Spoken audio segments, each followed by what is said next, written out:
You're listening to the Kelly Green Hour for the Always Next Year Podcast Studio Network. You can find the team on our Twitter, @ANYPodcast, or visit us on our website, www.alwaysnextyearpodcast.com. And now, to bring us in, the Jackdaws. We'll march and we'll fight. Take your arms, make them right.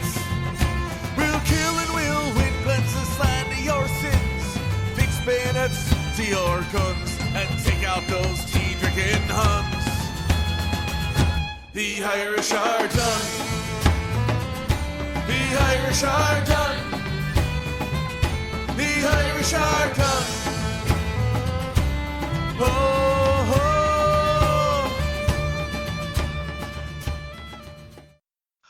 Good evening, everybody, and welcome to another edition of the Kelly Green Hour as we are on to week 2 of the preseason for the 2019 NFL season. I'm your host, LJ Harrell, and joining me as always is Connor Donald. Connor, how you doing, my friend? I'm doing great. What about yourself? I'm doing all right. Just been a somewhat of a hectic week. But, you know, everything gets better as we are now 24 days and some change away from week 1 of the NFL season, as the Philadelphia Eagles will open up against the Washington Redskins. Obviously a season that we're all highly anticipating from this Philadelphia Eagles team if they can obviously stay healthy. Let's start with the preseason game number 1 against the Tennessee Titans. I shouldn't say none of the starters. Miles Sanders and Jordan Howard both played on the offensive side of the ball. On the defensive side of the ball, Malik Jackson played. Zach Brown played. And that was Sidney Jones and Avonte Maddox played. And that was pretty much it for the starters for the Philadelphia Eagles. And when you look at Tennessee, they played their starting offense. Taylor Lewan was out there into the second half. Now, that could have something to do with him being suspended for the first, 4 games of the year. But, the Titans didn't take this lightly. They started starters. They started starting offensive players, and they started starting defensive players. And, Mark and Michelle had a 75-yard touchdown catch, and it was against Adoree Jackson. Adoree Jackson's no joke. He was a first-round draft pick. He's their starting cornerback, and he got some lightning speed. And Sudfeld and Mark and Michelle were able to hook up, and that was a good sign for the 2 young players. Absolutely. I mean, I think that kind of speaks to how the Titans are. I mean, they won't even announce Mariota as their day 1 starter at this point. So I think it kind of speaks to the depth that the Eagles are getting praised so much for. I mean, we're hearing about Vitae being potentially on the block because of how deep our offensive line is. So, I mean, I want to be excited because we beat a team that played a bunch of starters or a large amount of starters, but the Titans are a mess. I mean, let's be real. The Titans They did beat us last year, though. I'm just saying. They did, and that was a heartbreaker. But I mean, when you don't even know who your starting quarterback is, and you got Marcus Mariota, who you've been given opportunity after opportunity to, I think that speaks to your team a little bit. Yeah, and that could just be Vrabel, trying to as a motivational tact for Marcus Mariota. But there are some people out there that are saying that Ryan Tannehill is a better fit for that offense. But we don't really care about what Tennessee does because we're not going to see them this year unless Tennessee makes the Super Bowl and we make the Super Bowl. And I don't even know if Tennessee's going to make the playoffs. A couple other players that I was really happy to see, Andre Dillard, he looked solid. He looked polished in pass protecting. Obviously, they want him to work on run protecting, but he had a really good game out there. And again, it was the starting defensive line out there for the Tennessee Titans, and Andre Dillard held his own. And Jordan Mailata he started off bad, but as he played more, because he played the entire game last week, he kind of started getting into a rhythm. And, when you're going from practicing as a left tackle all 1 year to going to being a right tackle the next year and after having never played football, I think he held his own after, getting some rhythm. Yeah, he definitely, the first half, it was hard to watch him because that pocket collapsed from Mailata's side every time, despite Andre Dillard holding down the left side like a beast. Like you said, he played incredibly well, and I think that speaks to also another one that I thought was playing extremely well until he broke his wrist was Nate Sudfeld. I thought he was having a hell of a game. You speak to the Mark and Michelle pass, but in general, he looked confident. He looked ready to play, and he was throwing some good passes. He was running the game at his pace. There was like right off the bat when he completed that first pass, I think he called everyone right back to the line and tried to push the pace of the game right off the bat. So I think and I mean, I don't hate Jordan Mailata, but at the same time, he's still got some work to do. But it does speak to the depth that we have on that offensive line again, that we are able to give Mailata a chance, and that's impressive in its own. But Dillard was extremely impressive. I agree with that. He definitely was. When we look at the other side in terms of who didn't impress me, Nate Gary needs to never, ever, ever see a football field again, at least for the Eagles. He was terrible as the starting linebacker last week. He got beat for a touchdown. He always seemed to be out of position.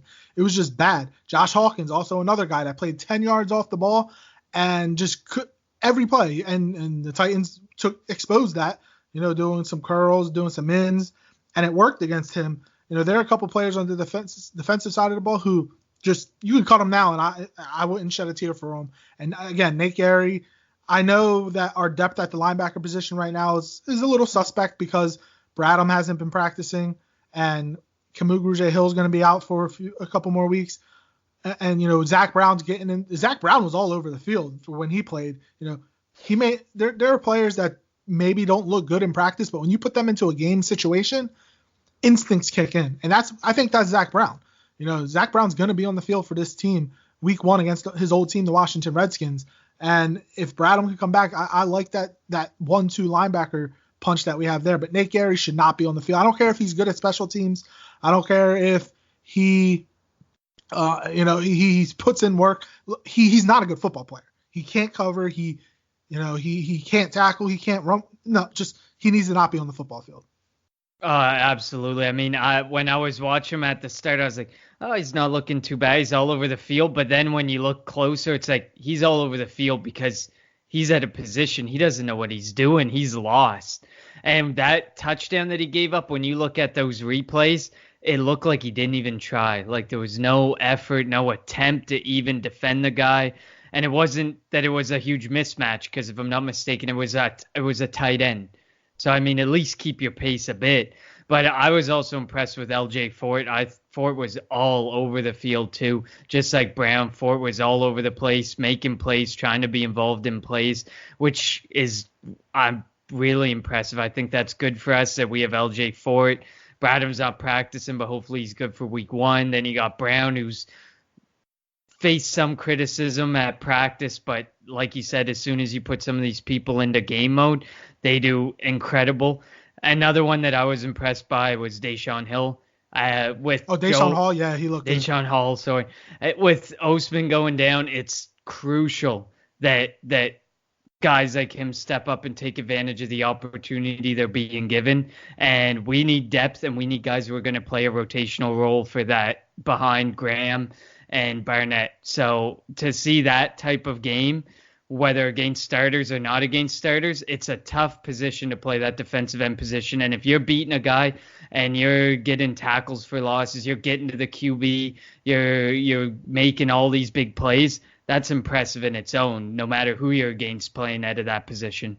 I definitely agree with Deshaun Hall. He looked really good. Josh Sweat was a little iffy for me. Yes, he was going up against a former Pro Bowl left tackle in Taylor Lewan Taylor, excuse me. I think that's the name, whatever. Taylor Lewan. But, he seemed to only have one move. He kept trying to strong arm the tackle and bull rush him back into the quarterback. He needs to come up with a different move. And he's somebody that the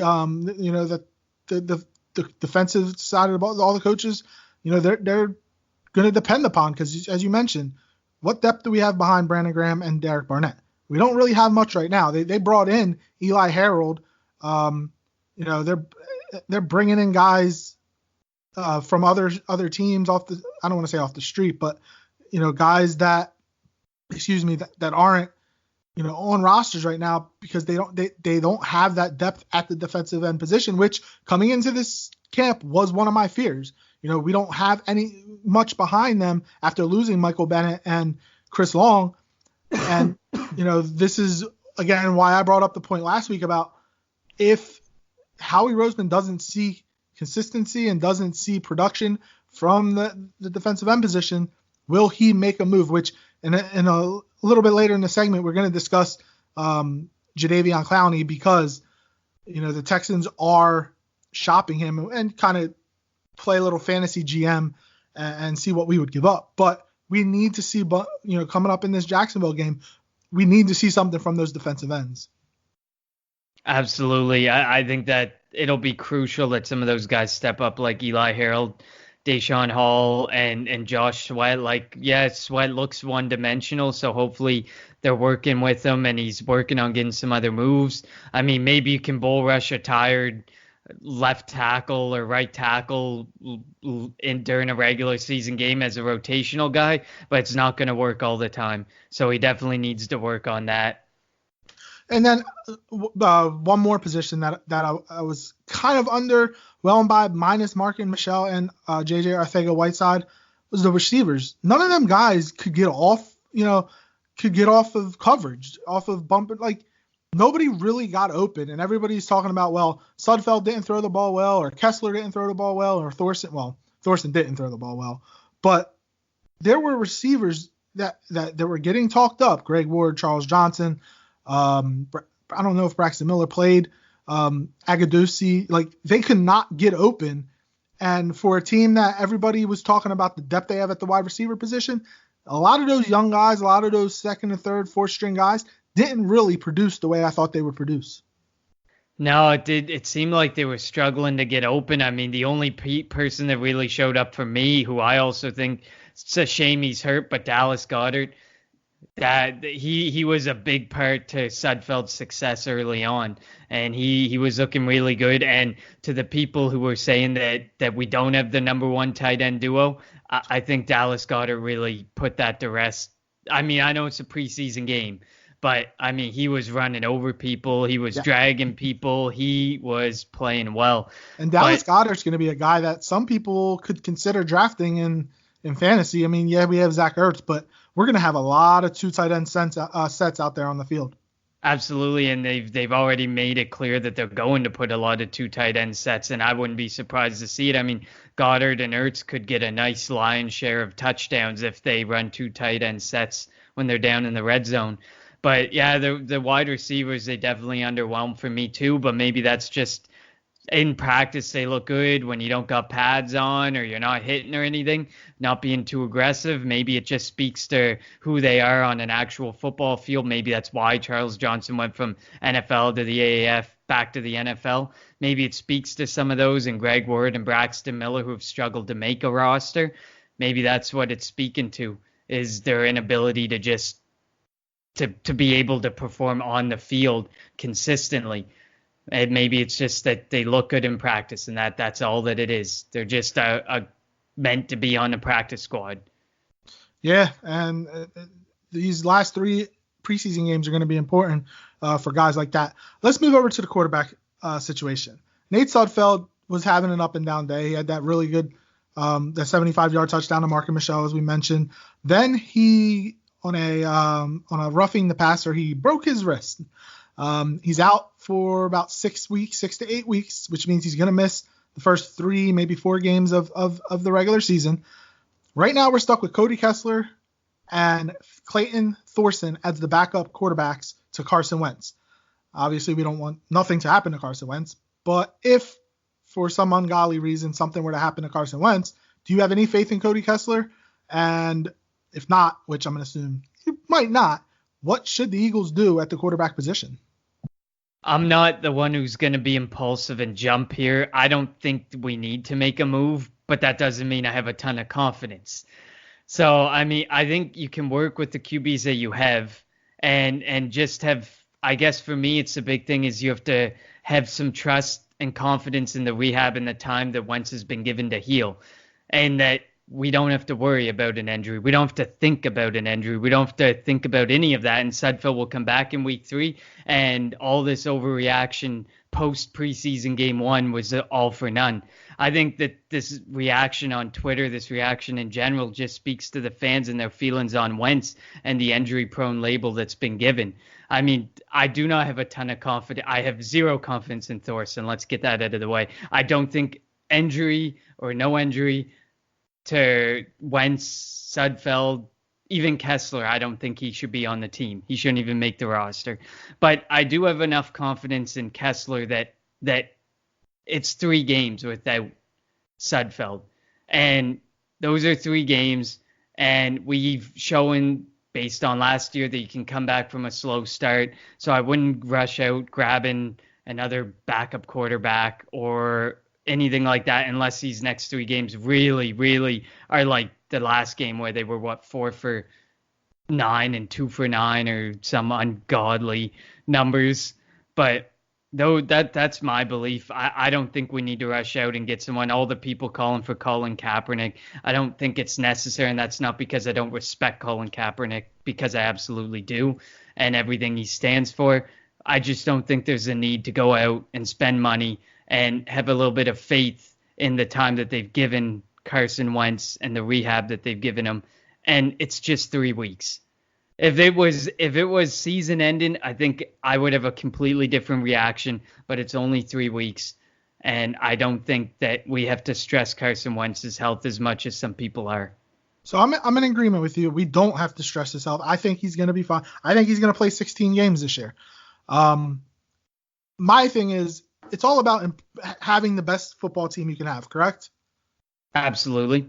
And I don't think Clayton Thorson makes the team, and that was a pick when the Eagles made it in the 5th round. Me and you were like, why? Like, obviously they wanted Easton Stick, and when the Chargers took Easton Stick, the Eagles kind of rushed to get a quarterback that they didn't really need to draft, especially with minimal draft picks, because Thorson's somebody you probably could have signed after the draft as an undrafted free agent.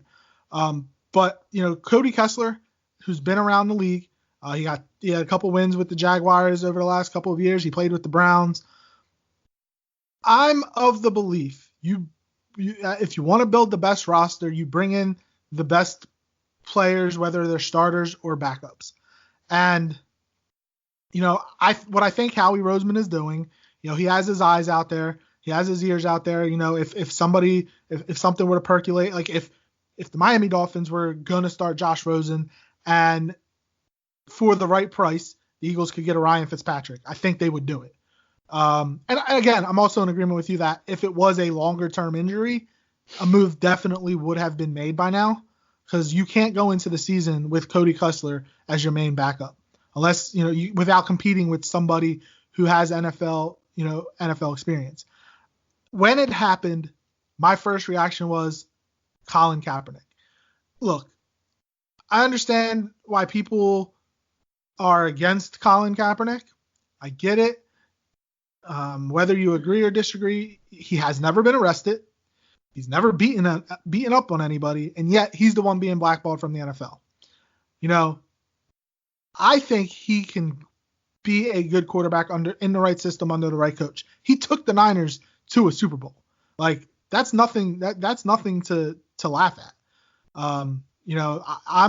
If he was willing to come in as a backup quarterback to Carson Wentz, I'm all for it. Obviously, we don't know what he's thinking. We don't know what he wants in terms of, money, or in terms of a start, or in terms of is he willing to be a backup? But, if I'm Howie Roseman, if I'm Doug Peterson, I'm turning every stone over, because you want to have the best person. You're not going to have a Nick Foles. And not every year you're going to have somebody of Nick Foles' ability to be your backup quarterback. But there are quarterbacks out there that are better than Cody Kessler, that are better than Clayton Thorson, that can, in a time of need, make your team better. I know that was a long, drawn-out answer to get to where I wanted to get. But, I'm all about winning Super Bowls. Now that we have one, and I've seen it happen in this city, I'm all about winning another one. And, I'm going to go out and get the best person for the job. whether it be a starter, whether it be a backup. And I think that Colin Kaepernick, in my opinion, would be the person for that if he's willing to accept it. Obviously, if he's not, then there's nothing you really can do about it. And I have no issues with that. But, I mean, let's face it, Colin Kaepernick will be there after week 1. He will be there after week 2. And he will be there after week 3 if anything comes of Sudfeld or Wentz. So I don't think we need to rush into it. I think that Doug Peterson and Howie Roseman are taking the right approach. Let's see what happens with the rest of the preseason. Because like you said, maybe a Ryan Fitzpatrick opens up on the market and you go in and you grab him at a cheap price.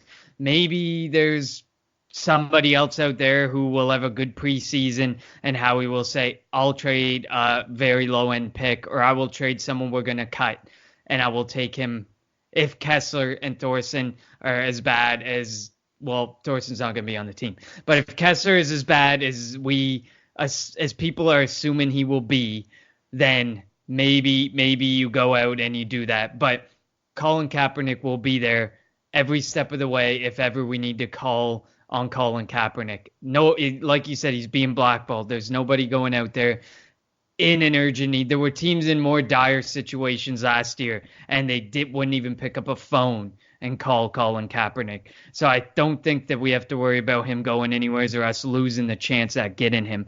I just think that the approach that they're taking is the right approach with 3 weeks of preseason still to go. See what you have in Kessler. See what you have in Thorson. See what you have in if they have a third quarterback, like a fifth quarterback who's just hanging around. See what you have in that and go from there and decide at the end of the preseason when teams are thinking about making cuts or when teams have decided this is my guy, this is my starter, and somebody else opens up that you think you can get at a cheap price or you have a piece that you can trade. But as far as jumping on Colin Kaepernick or going and grabbing him now, I don't think there's any need to. And he's going to be there.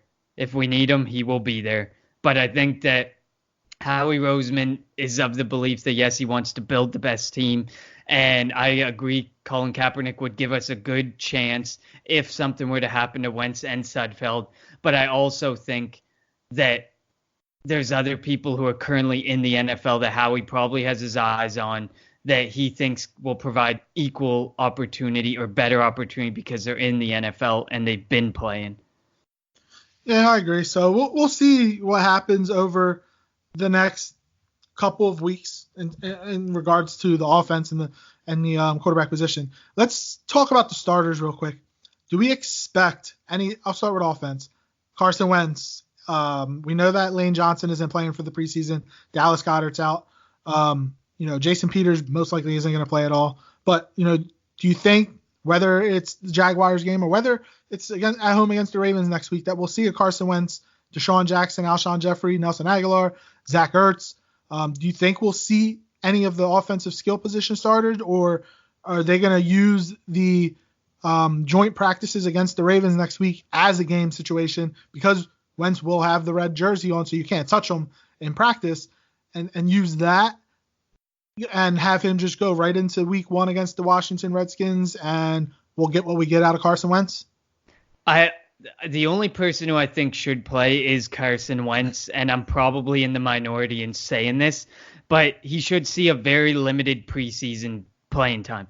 And I point to the Aaron Rodgers instance. Aaron Rodgers is playing tonight. Whether it be one play, one series, one quarter, they say it's going to be a quarter, he's playing. So is Matt Ryan, so is Derek Carr. The difference there, Rodgers is fully healed from an injury. Matt Ryan has no injury. He probably has no reason to even have to play. But I think if all the injuries are fully healed and the Eagles are not hiding anything, Wentz should play if even just one series, if even just one quarter, because he's months removed from any type of NFL play, and he needs to get back into some sort of rhythm, if only for a quarter or a series. And I mean, I know that you can't really tell. Like, you can go through, you can run the game type scenario with the Ravens this week at practice, but that's still not a game. He's still not in a position to actually get back into actual NFL play. He's so far removed from it that I think he needs to get a little bit of time, despite how cautious we are being. If his injuries are fully healed, I see no reason why you don't put him out for a bit. Aaron Rodgers is coming back off an injury, and they're playing him tonight, and they may play him in the coming 2 weeks after that. So why should we be so delicate with Carson Wentz? Sorry, go ahead. You finish. No, go ahead. I agree with you, but if Jordan Mailata is his right tackle, I don't want him out there. Don't want it. You know, if Lane Johnson was going to be the right tackle and Jason Peters, even though I kind of have trust in Andre Dillard, but he's still a rookie. You know, if the starting offensive line was going to be out there, 100% I agree with you. But if the starting offensive line is not out there in a game, during the game, I do not want my franchise quarterback, who I just gave $128 million to be out on the field.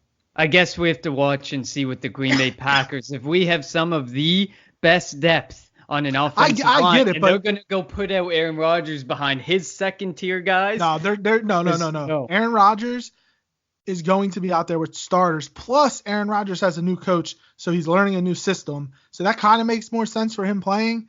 But they're not putting Aaron Rodgers behind a second-team offensive line. So Matt Ryan and Derek Carr, who are going out there, who aren't with new coaches, aren't with new systems. Yeah, but they're also not going out there with second-string offensive linemen. I'm telling you right now, you don't have a starter. You don't put your starting quarterback out on the field in preseason behind a second-string offensive line. I don't care how much depth you have, because if one guy misses a block, going up, even if it's going up against a backup who's trying to make a name for himself, who's trying to make a team, you know, one of the linemen could roll up on Carson Wentz's leg.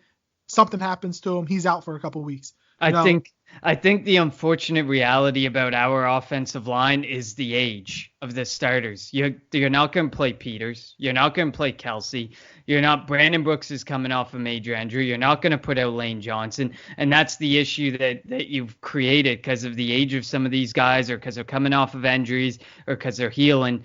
We can't put them out, because if we were given the opportunity, if Jason Peters were 3 or 4 years younger and Jason Kelsey was 3 or 4 years younger, maybe we would put them out. Maybe they would be put out in a preseason game and they would give Carson Wentz the time of day. But it's just the unfortunate reality of our offensive line.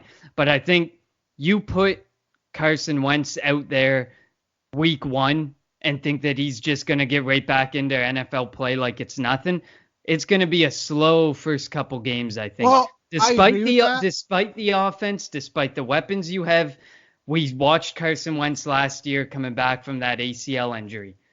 And those first couple games were pretty painful to watch. And whether that be because of his back, whether that be because of coming back from the injury, because he didn't have confidence in his knee, whatever it might be, he wasn't confident, he wasn't ready. So it would help to put him into a game type situation. If even, like I said, for one series, a 3 and out, get him out there, show him some NFL gameplay, and get him back. Let me ask you this. He played in barely, like maybe a quarter of a preseason game before he broke his ribs his rookie year, and he started week 1. The Eagles jumped out to a 4-1, 5-1 record or something like that. I feel that he really doesn't need preseason. If he was a rookie, I would think it. I know this is only year 4 for him, but I feel like Carson Wentz has an understanding of the game of football and of what he needs to do to prepare to be ready week 1. I do agree with you though that yes, he might show some rust, but we're fortunate that we're facing the Washington Redskins week 1. They're not going to be very good this year. I wish we had the Cowboys open in 3 games, and then I'd have confidence in skipping Wentz for the whole preseason. But I just think even if it's for one series, even if it's for one quarter or whatever, if other teams are confident in playing their quarterbacks, maybe because we've already announced about Lane Johnson and stuff. I just think because of the state of our offensive line, here we go. Age and injuries, can't. The Los Angeles Rams didn't play their starters at all last year and jumped out to an 8-0 record. They went to the Super Bowl. Like, you don't have to play in the preseason. I think teams take more stock, as I mentioned, into the joint practices than they do. There's a reason why in a couple years there's only going to be 2 preseason games. They're getting nobody likes the preseason. Owners like the preseason because they can overcharge for tickets and food for a practice pretty much. But, no players don't want 4 preseason games. Coaches don't want 4 preseason games. I don't think I'm of the belief, and I'll stay of the belief, that Carson Wentz doesn't need to play in the preseason, especially if his starting offensive line will not be in there. Which is fair. I guess we each stand on a different side of the fence. But I mean, maybe he shows some really great promise against the Ravens this week when they do the joint practice and they don't see a reason, or maybe he looks like complete shit, and then the question will be asked again: should we start him in a game? Because now that he's actually put into the situation with the joint practice, he looked really bad.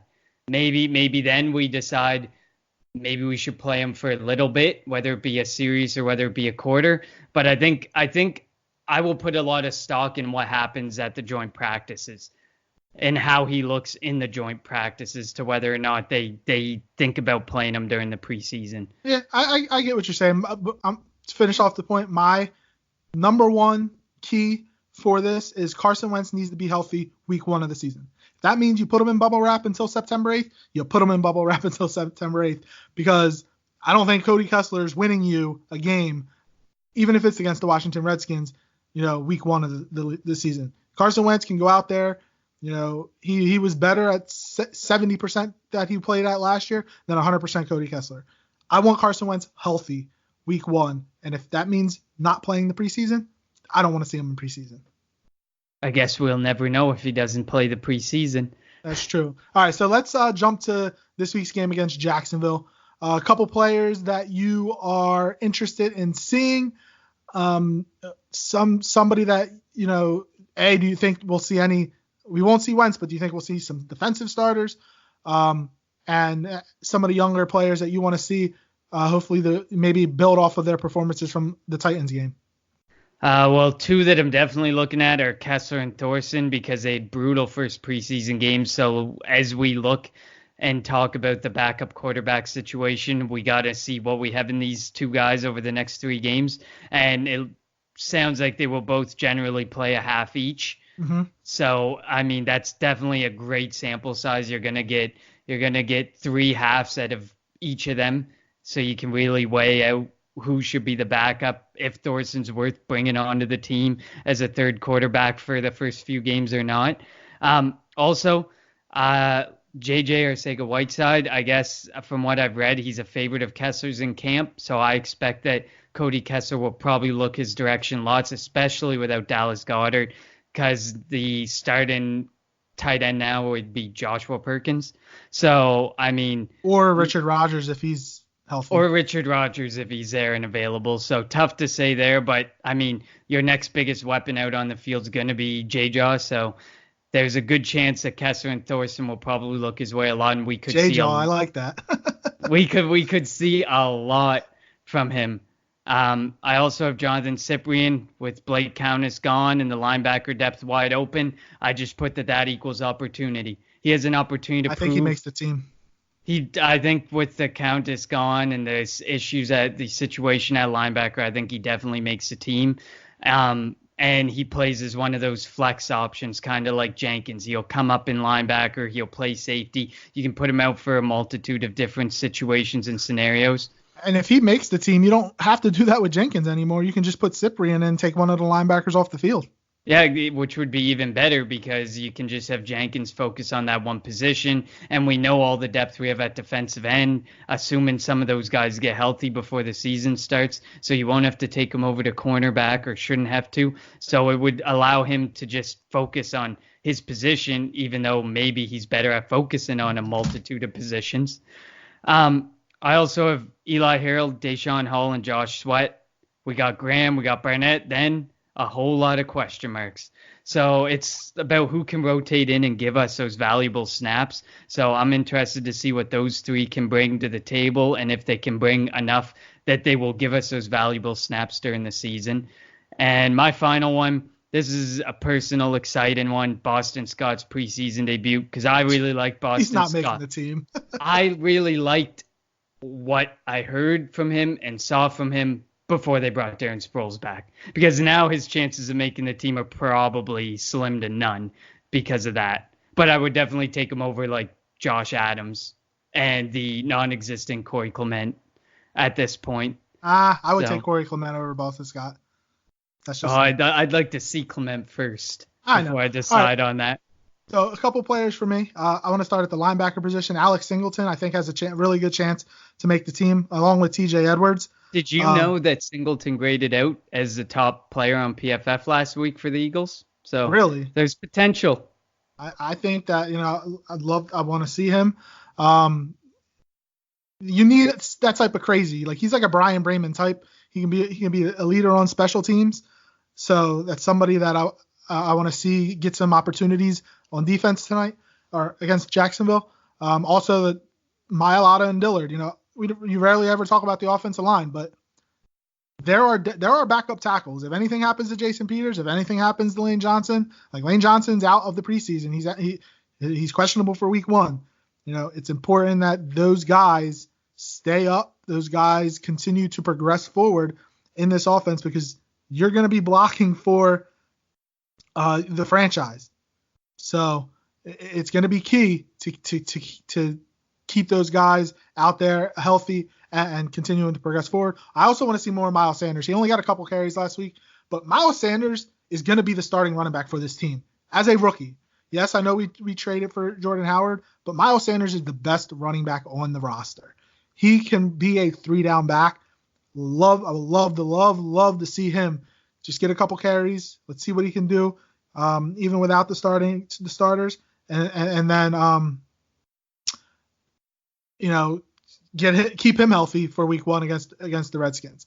I'm with you on the Jonathan Cyprien, because they brought him in for a reason, and I think that he's going to make the team. I really do, and I think that he can fill that Malcolm Jenkins role of moving up to the linebacker position. And then the cornerbacks, Maddox and Sidney Jones, can they continue to make plays on the field?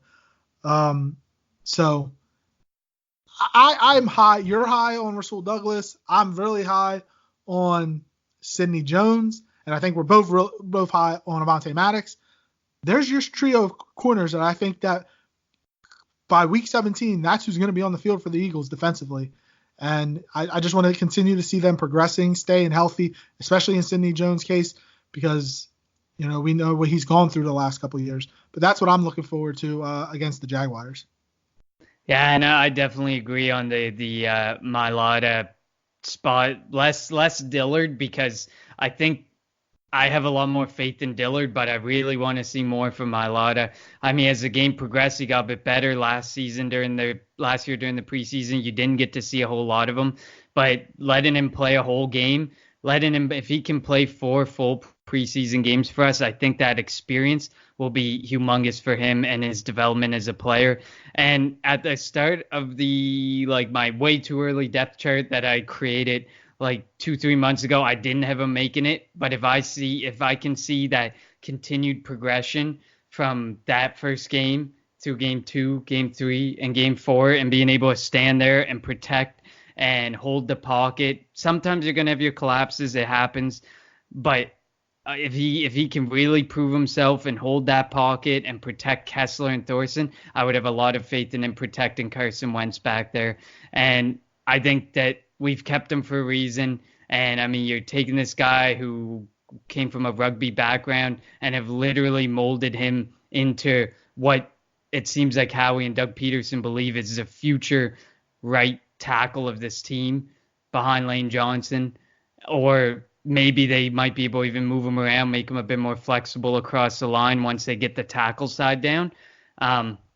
But yeah, I definitely agree. I think he's too big to play guard. But you're right. He is massive. He is massive. You're right. You're right in terms of them being able to mold him. He knew nothing about football.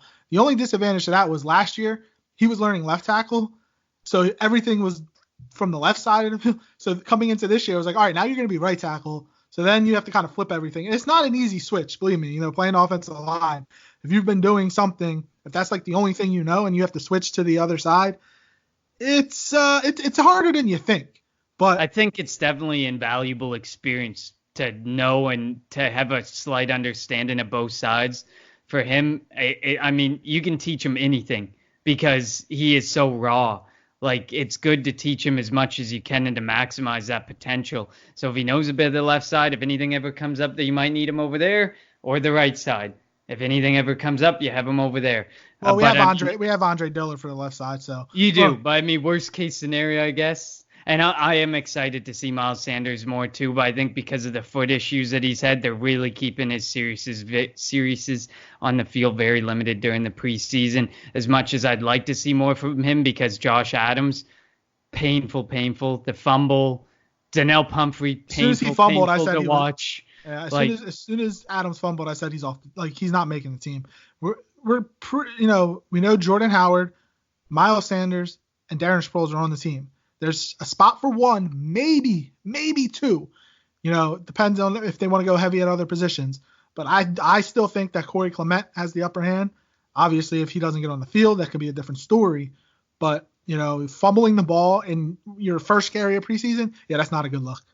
no, and I think they're just going to go 4 backs. I mean, you got Sanders, you got Howard, Howard's durability, he's a machine. Sanders doesn't have a whole lot of tread on the tires, so he has a lot of tread on the tires left. So that you can run with him, and hopefully those foot injuries are a thing of the past. And then Darren Sproles, well, he's had issues with health, but if he can stay healthy, he's all over the field. He's like a pinball. All right, so a quick update. So the Eagles are playing the Jaguars right now. Cody Kessler got hurt. Well, he got hit hard. Now Clayton Thorson is in the game. It's the first drive of the game. Do you want to revisit that quarterback situation now? No, I got to stand by. I can't just revisit because of something that just happened. Yeah, but Clayton Would Thorson, would I be a good take artist if I sat there and just because he gave me a hot news flash changed my take? So never mind. I'm not. We'll discuss this. I'm sure Cody Kessler will come. He got hit really hard too when you see the replay. But Clayton Thorson. If Kessler was going to be out for a couple of weeks, you need to bring in another quarterback. Clayton Thorson is not an NFL quarterback right now. Yes, I know he's a rookie, but no. All right. So before we finish off, the Houston Texans are entertaining trade offers for Jadeveon Clowney. Now, I put out on Twitter, on the ANY podcast Twitter machine, if you were Howie Roseman, let's play a little fantasy GM here. If you were Howie Roseman, what would you give up for Clowney? And we got some unrealistic answers, I think. Like a fifth this year and a future fifth. You can't trade that for Jadeveon Clowney, who's 26. I think that person's on my side, and they don't want Jadeveon Clowney. Especially now the news breaking about what how much he wants in an extension. Howie will never trade for that. How much does he want? How much does he want? 5 years, $110 million. There's no Howie won't do that because that puts him in cap hell. And Howie. But Howie's also a genius to where he can circumvent the cap to where it won't affect. But let's ignore his contract demands. What would you give up for Jadeveon Clowney? Like a realistic trade option. I think I saw someone on there who actually put Vitae, which I think is an extremely realistic option because if there's going to be a deal done, the Texans need help on that offensive line. We need help on the defensive end. They will go after someone off the offensive line plus probably a pick. A 3 might be a realistic. I think the person actually put Vitae in a 3rd, and I actually don't think it's completely insane. It depends how desperate the Texans get. I think you'd have to give up a 2nd at the very least. I could see Vitae being expended. Well, obviously for us, but Howie was the genius that jumped ahead of the Texans to get Andre Dillard, and then they drafted the tackle out of Alabama State who isn't ready. Like their offensive line is going to get Deshaun Watson killed, and I like Deshaun Watson. Vitae could go over there and be an instant starter for them. You could start with Vitae and try to throw in a 2nd round pick next year. My thing is, if you have to give up a 1st round pick, I would do it. You want to know why? If you have Jadeveon Clowney with this team, that pick is going to be in the 30s. You're going to be in the Super Bowl. Like, I wouldn't care if we had to give up a first round pick. If we don't trade for Clowney and say the Eagles make a run to the NFC Championship game, maybe the Super Bowl, and that pick is 28-32, guess what? Howie Roseman is probably going to trade that pick. He did it after we won the Super Bowl. He traded it to Baltimore, who took Lamar Jackson. You know, if they want a first round pick, I would consider giving them the first round pick because it's going to be low. I think you wait it out because he's holding out. I don't know if Jadeveon Clowney's going to play. Actually, I think that he's going to report by week 1. Again, how football ready he will be, I don't know. But I do think people thought similarly of Le'Veon Bell. They had this mentality that, he might show up. Yeah, but he found a loophole. The weeks passed. I mean, Jadeveon Clowney's probably got enough money that if he's not getting what he wants. Yeah, the difference between Bell and Clowney, though, Bell had that loophole that he couldn't be franchise tagged again. Like, Clowney, you know, if he doesn't report, he loses that accrued year. And they can just re-franchise tag him. He doesn't have the same leverage that Le'Veon Bell had. No, and I guess that's fair. But I think that at this point, they will hold on to him until the right offer, or they could get desperate, depending on the whole how the situation breaks down with Jadeveon Clowney and how things go. If they know they're going to lose him, it could slowly become more of a later in the season, you make that move closer to the deadline type position, and then you don't have to give up that first or afford that first for him. Yeah, so we will see how if anything goes on with Jadeveon Clowney and the Houston Texans. I doubt it, like you said, but again, I wanted to play some fantasy GM for a second. But yeah, your final. We can dream. Yeah, exactly. Your final thoughts in terms of the Eagles Jaguars game. And or anything football related before we finish off the segment. Well, I guess now we pray for Clayton Thorson. I pray for a speedy recovery for Kessler and that he gets back in the game. But there's not a whole lot to say. It's still the preseason, so I mean, we are hearing good things. You're hearing some bad things. I was reading some about Zach Ertz today that he's been working a lot with Deuce, working on yards after the catch. So, and what to do after, because he had one of the lowest yards after catch of any tight end in a historic season for a tight end. So he's working on that. So this team's focused and this team knows what they want to go for. And everything that I hear, it's such a great time to be an Eagles fan. You listen to football radio, you listen to it all, and you just hear people saying they're going to be special. They're going to have a big year. Just fingers crossed everyone stays healthy. Exactly. And then especially when you look around the rest of the division, with what's happening in Dallas in terms of, you know, I doubt the reports are true, but, you know, there's that report that Prescott declined a $30 million a year offer and wanted a $40 million a year offer, which I doubt that's true, but still. And then you have Zeke not holding out and Amari Cooper also declining an offer and wanting more money. You have what's going on in Washington where Colt McCoy might be the starting quarterback week 1. I laugh at that. And then the Giants, they're going to be a dumpster fire. All things are going really well in Eagle Land. And under this regime, Howie Roseman, Doug Peterson, Carson Wentz, you know, they could really be a top tier team for a long, long time.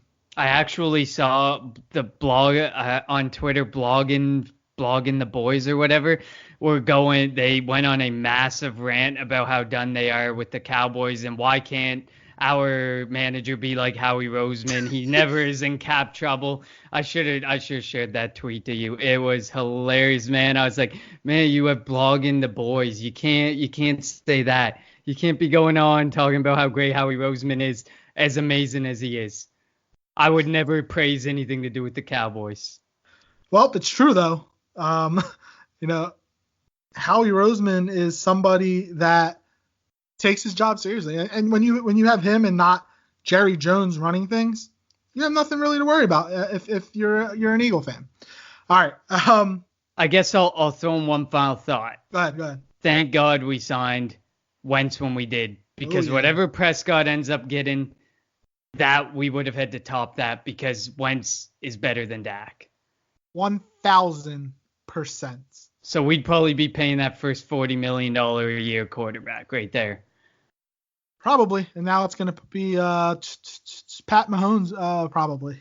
All right. We hope. Yeah. If it's Dak Prescott, well, we can laugh if it's Dak Prescott. RIP to the Cowboys. Good. We want them to be bad forever. All right. So thank you for listening to this week's edition of the Kelly Green Hour. This segment was sponsored by HG Coal-Fired Pizza. With local stores in Warrington and Chesterbrook, PA, stop in for the finest coal-fired pizza in town. You can visit www.hgcoalfiredpizza.com or give them a call at 215-343-4550. Be sure to follow us on Twitter at ANY Podcast. I'm at LJ Harrell54. Connor's at Connor 10. Sorry, I almost forgot. At Connor TEN. For Connor, I'm LJ. Thank you for listening. We'll be back next week with another edition of the Kelly Green Hour. Go Birds! We'll march and we'll fight. Take your wrongs, make them right. We'll kill and we'll win. Cleanse the slime to your sins. Fix bayonets to your guns and take out those tea-drinking Huns. The Irish are done. The Irish are done. The Irish are done.